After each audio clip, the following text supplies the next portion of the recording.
Dad told me I that had we've no got for mobile you signal, so today I'm still allowed. is Chelsea. And Chelsea is our young female Harris Hawk. Now the Harris Hawks can be found throughout Central and Southern America. And unlike most birds of prey, the Harris is a sociable bird, preferring to live and hunt in family groups. And when they're out hunting, they fly perch to perch, trying to locate their prey. Once they've found their prey, working together as a team, they will attempt to flush it out. They will then herd it towards the main group. Now at the head of that group is a very large female. And again, unlike most birds of prey, once they've made their kill, they will share it with the rest of their team. They're very much a team player, and it's this team spirit, and naturally that has made these birds very popular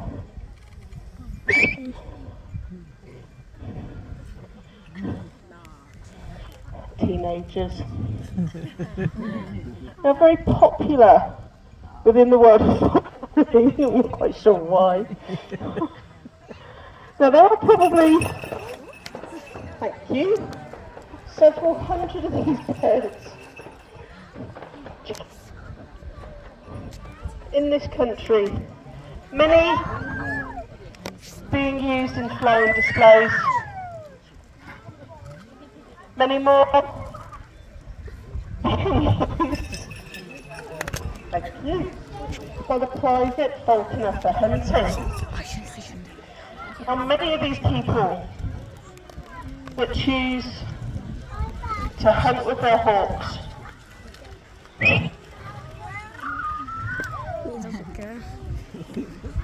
choose Chelsea, thank you, choose to use the female, and there are two very good reasons. Now firstly, the female is considerably larger. Thank you, you're being such a menace. And if you have a look at the birds that we have on display, you'll see there is a definite size difference.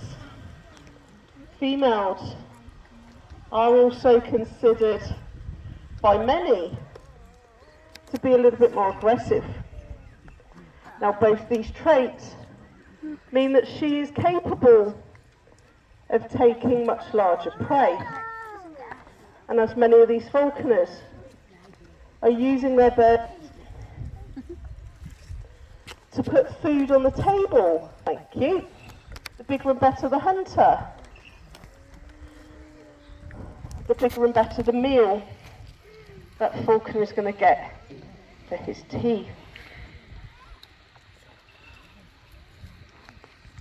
Now, over the last 14 years or so, Chelsea, most of the time, has proven herself to be a very capable display bird. She's also a more than capable hunter when it suits her. Now,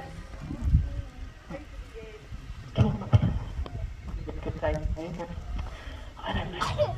Over the years, Chelsea, keep breaking things, mate, has taken mouse, sparrow, squirrel, rabbit, but she is particularly fond of a nice male pheasant. I know it's really hard to imagine that she actually has the energy to hunt, but she does. Unfortunately, since she gets teenagers, she also sulks if it doesn't go to plan, so she goes and sits at the bottom of the cliff and ignores us. Now, if we wanted, if we wanted to actively encourage Chelsea to hunt, we'll be wasting our time. Chelsea!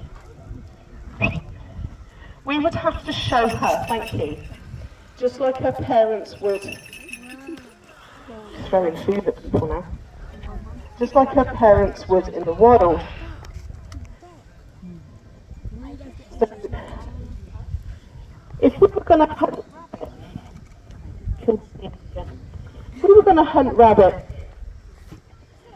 we wouldn't use a real rabbit for training. We'd use something called a dummy bunny. Now, our dummy bunny doesn't have legs, so it doesn't stand much of a chance of outrunning Chelsea. So we need a bit of assistance. Now, that assistance doesn't come from me because that does involve running and I don't do that. I need a volunteer. Somebody who thinks they can outrun Chelsea. No. Do it. I'm really fast, but I couldn't outrun that thing. Unless you do it. Yeah. Somebody whose parents don't mind the consequences if it fails. Yeah, I think that's it. Jump over. You didn't see them agree to that. It's fine. You go see Gemma. She'll tell you what you've got to do. There wouldn't be fair in the bed. Now. It will, mate. If we were going to take Chelsea out hunting, I think I'm stupid enough to put my bare hand there. We could run around the countryside, bashing hedges, flushing prey. We could use dogs, or we could use ferrets. And the ferret would go down the hole, the rabbit would run, and stop. Well done. Well done. And the bird will go in for the kill.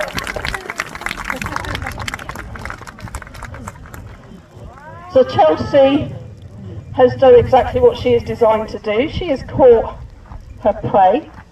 And as far as she's concerned, she's got a nice juicy rabbit for her tea.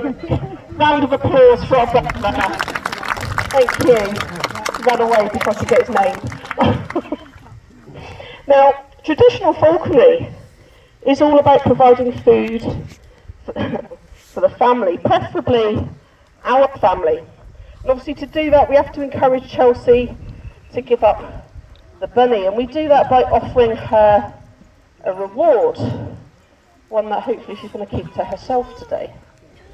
Now Chelsea, oh you dirty bird. Chelsea has got her reward. She's going to get to go home happy, happy in the knowledge that she has provided food for the family. We get to go home with a nice juicy rabbit for our tea. Now Chelsea, so going to divorce you. So don't work with your husband, he's an idiot. Okay, the next bird, you can't see him, he stood behind the fence doing stupid. Hello you. The next bird is Barley. And Barley is Barley Warriors. our young female barn owl. Now, the barn owl is a British bird. It is probably one of our most well-known owls. It's got it stuck on the beak. And they are probably, there you go, you got it? Yes? Good girl. They are probably one of our most widely distributed owls, with some 35 subspecies worldwide. Unfortunately, they are also one of our most endangered. Now, the last survey carried out on the barn owl showed we had approximately 4,000 to 5,000 breeding pairs left in the wild. That doesn't sound so bad until you realise there are well over 7,000 breeding pairs in captivity. Now, there are many reasons for the decline in barn owl numbers, which has been estimated at well over 70% since the early 30s. And unfortunately, most of those reasons are down to us. Now, the barn owl, you're getting pushy now. The barn owl is a particularly fussy bird, and they don't adapt well to change. Now, in the past, living in and around farmland was perfect for the barn owl because it provided them with a much needed food source.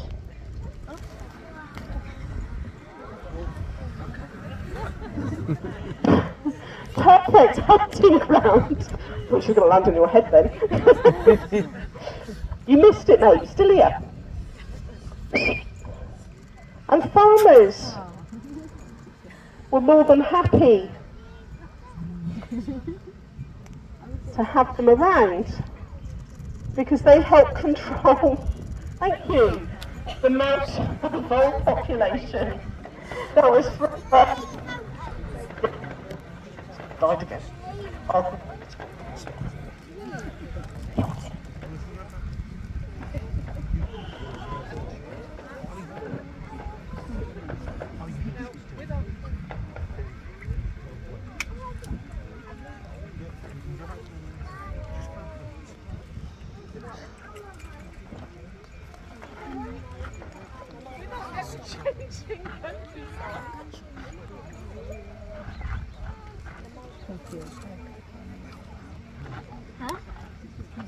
That's better. Without ever changing countryside. Darling.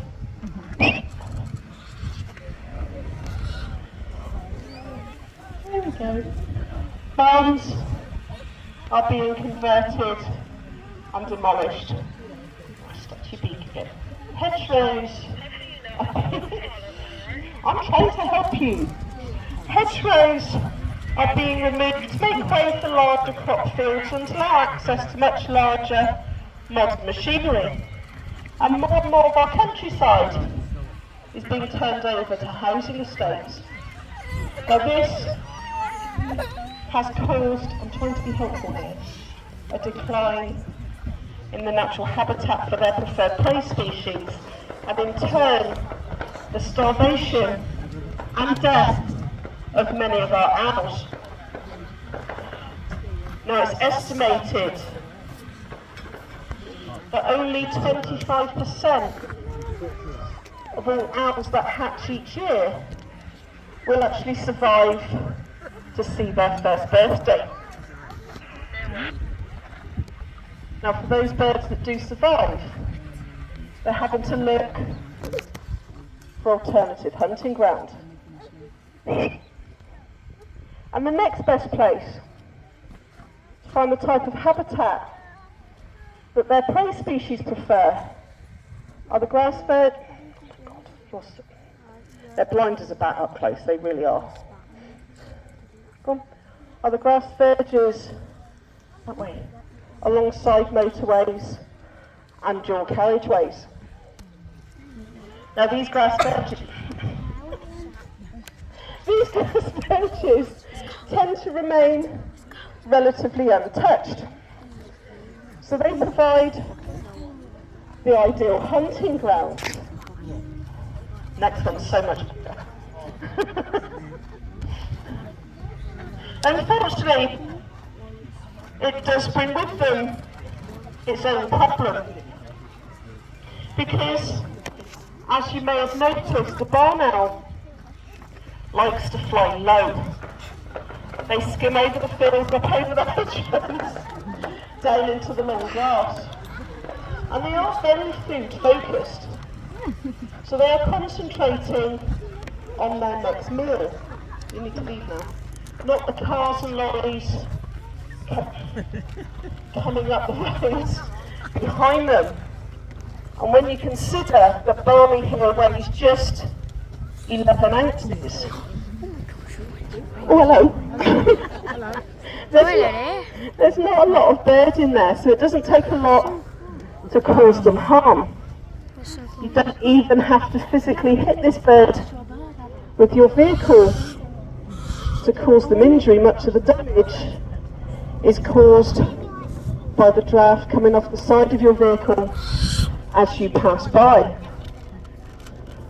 And it's estimated that well over, hello, Ali, I'm over here. Yeah, Truly blind as a bat. well over 47% of all reported burnout deaths are down to road traffic accidents. Good girl.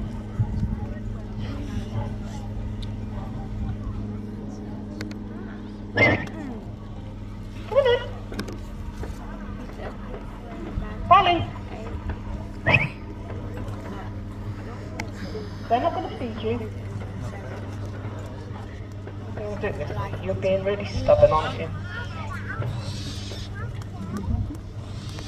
Come on. Well done.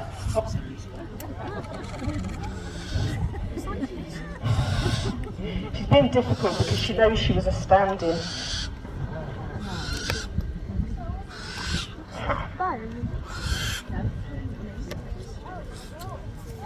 So those of you that have been before know we normally finish, or somewhere in the display, we have Echo. Echo is our very teenager eagle owl. And he was going to be in the displays until about 10 minutes before the display, because he caught his own dinner. So poor old Barley here had to take his place, didn't you, buddy? Good girl. Now, once Barley is safely tucked away, we are going to go for something just a little bit larger and a little bit different.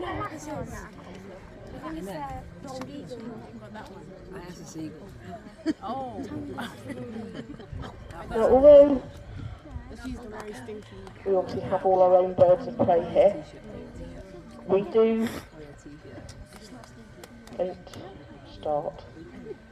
we do spend some of our free time. Oh my God, what have you done? You've been knitting jumping again. We do spend some of our free time, what little there is, going up to other falconry centres to see other displays and other birds. And every centre that I've been to that fly vultures always... That's seagulls, that. Oh, you are a okay. Always tell you that when the vulture comes out, okay, right, you and me are going to fall out in a minute. When the vulture comes out, always make sure you move around, that you make sure the vulture knows that you are alive, because vultures, as we all know, are a carrion bird and they eat dead things. That is except my vulture. My vulture likes knitting. What have you done? But also, she is rather partial to fresh lunch. See, how much fresher can you get when it's kicking and screaming? You're a menace, you are, that's what you are. Now this is Spirit, and Spirit is a young turkey vulture. Turkey. Now the turkey vultures are part of the New World Vulture group, and they can be found throughout much of America. And these guys are designed for soaring. They have those beautiful big wings. And they will spend, will you wait until I'm ready?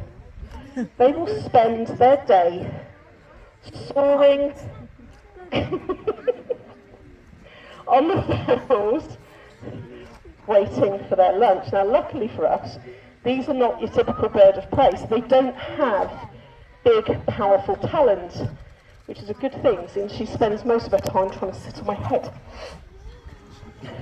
Because they do have pretty powerful beak, because these guys don't kill their own prey. They wait for them to either die naturally or for other animals to kill them for them.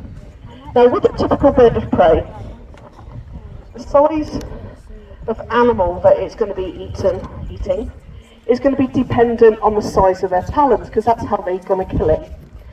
With the vultures, that isn't an issue. So these guys can be eating some very large animals. And sometimes the animal's hide, mine is not strong, the animal's hide is very tough. So these guys only have, will you stop trying to eat me? They have a relatively small beak, so they can't always break into the hide of the animal that they want to eat. Thank you. So they will rely on some of them. They will rely on some of their friends. Now, if you're lucky enough to see these guys soaring around in the wild, you'll see there's hundreds, if not thousands, of these guys soaring around on the thermals, waiting for their lunch. And the way these guys find their lunch is not just with their eyesight, although they do have amazing eyesight. It's with a very keen sense of smell, which is something our other birds of prey don't have. So while they're up there soaring around, they're waiting for that lovely aroma you only find on dead animals. And as soon as they smell that lovely aroma, they're going to head on down to the ground. Now, up there, soaring around with them, are things like the king vulture. King vulture is slightly larger. It has a much bigger, more prominent beak, and they are able to break into much tougher hides. But the king vulture doesn't have a sense of smell. So rather than wasting lots of energy soaring around trying to spot prey, they just keep an eye on the turkey vulture. And as soon as the turkey vulture smells lunch, they head onto the ground. The king vulture will follow. Don't sneeze in my face. They will go down. Not me. They will then go and break into that hide, and the turkey will and have themselves a nice, easy meal. And when you have a look at Spirit's beautiful face, you'll see there's no feathers. And there's no feathers because if you're spending, this does not mean you can eat the audience. No, you're not eating me either, sit down there. Now, there are no feathers on that face because if you're spending your day, there we go, show everybody your lovely face. If you are spending your day sticking your head inside rotting carcasses, the last thing you want is a nice... Get out of it! It's a nice face full of... You're not going to steal the food either, you menace. It's a nice face of fluffy feathers because they're going to get wet and sticky and smelly, and they're going to attract all sorts of bugs and parasites. There we go. So, I think the only thing we can really say about Spirit's face is it's hygienic. There we go. Now, the turkey vulture, being part of the New World vulture family, are doing very well. Coming from America, they are protected. Their friends, all of the old world vultures, they're not doing quite so well. In fact, almost 80%, get down, of the old world vulture population has gone. And that, unfortunately, is down to us. Look, mate, run out of food. Just going to get some more out there. That's all right. There you go. Now, some are deliberately poisoned, like their friends over in Africa. And they are poisoned by the poachers to try and stop them giving away their location when they're trying to kill other animals. Over in India, it is accidental poisoning because the Indians love their cows. And when their cows become poorly, they will medicate them. Not a bad thing, except they don't have the same disposal service as we do. Our animals are incinerated. Over in India, their animals, thank you, are just thrown out into the countryside because they have all of these vultures, and these vultures are the clean-up crew. Unfortunately, the medication that is given to these cows is an anti-inflammatory. It's used for both animals and humans. It's man-made, and unfortunately, it stays in the system of those cows for a very long time. Now, these birds are there we go. They have very strong stomach acid, so they can cope with a lot. They can't cope with man-made medication. And generally, within 48 hours of these guys eating an animal that has been medicated with this diclofenac, the vulture is dead.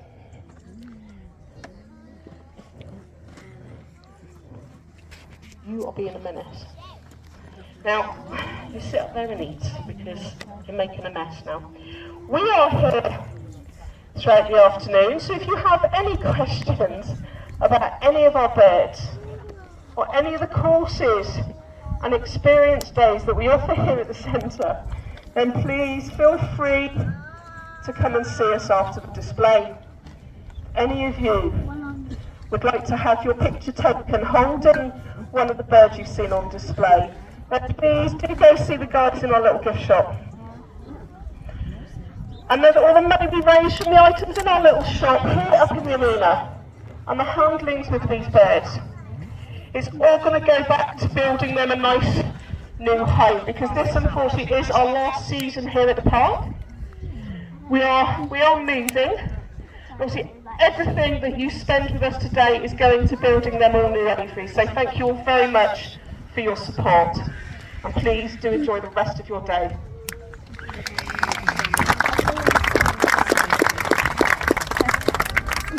Good girl. I'm glad we did come then.